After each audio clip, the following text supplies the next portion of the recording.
আয়, হাদির লাশ নিয়ে যা। একটা রাষ্ট্র, একটা উর্দি পরা মানুষ কতটা অহংকারী হলে এই কথা বলতে পারে? হাদি কি কেবল একটি দেহ? না, হাদি কোনো একক ব্যক্তি নয়। হাদি আজ একটি প্রজন্মের আর্তনাদ। যেই হাতগুলো কলম ধরার কথা ছিল, সেই হাতগুলো আজ নিথর। যেই চোখে আগামীর স্বপ্ন ছিল, সেই চোখ আজ বিচারহীনতার অন্ধকারে স্থির।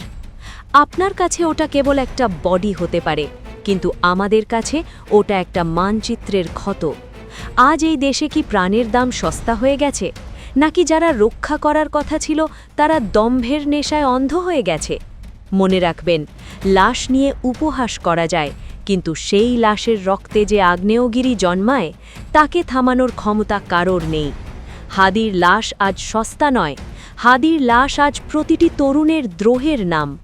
ইতিহাস সাক্ষী, যেই প্রজন্ম রক্ত দিতে শেখে, সেই প্রজন্ম কখনো হারতে শেখে না।